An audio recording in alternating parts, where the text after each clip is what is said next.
দোকানে থাক, আমি একটু আসি। বেশ ঠিক আছে। আমি একটুখানি পরে আসছি, তুই দোকানটা লক্ষ্য রাখিস।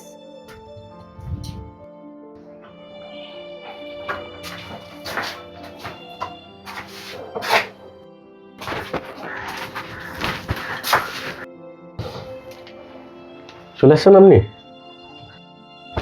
হ্যাঁ, চলে এসছি। হ্যাঁ রে, ক্যাশে যে টাকা ছিল, টাকা কোনো কয়? না মানে টাকাগুলো। চুপ, তুই নিয়েছিস টাকাগুলো। আমার কথাটা একটু শুনুন। তোর কোনো কথা শুনে যা, বেরিয়ে যা। ছোট লোক কোথাকারী, শিগগির আমার দোকান থেকে বেরিয়ে যা। তোর মুখ যেন কোনোদিন না দেখি আমি।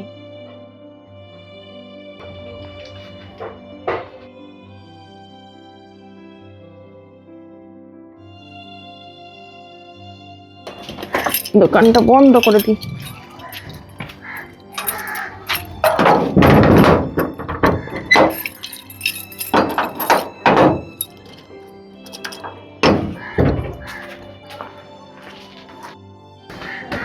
মা, তোমাকে একটা কথা বলছিলাম।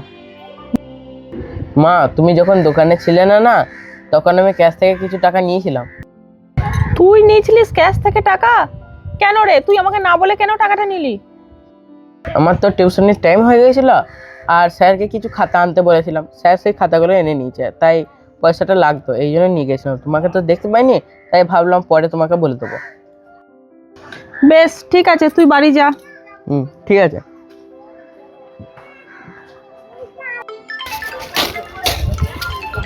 ফোন করছে কে?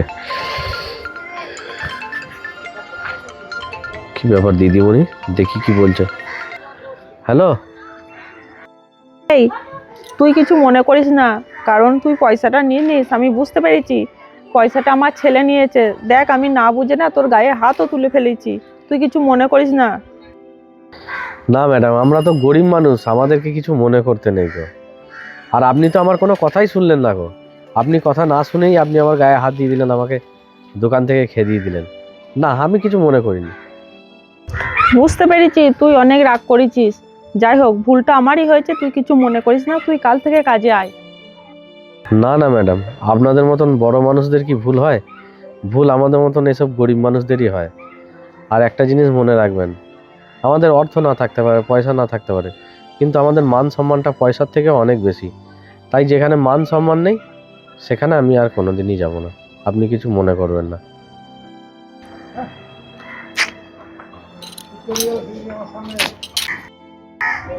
না বুঝে হুট করে কোনো ডিসিশন না নেওয়াটাই ঠিক।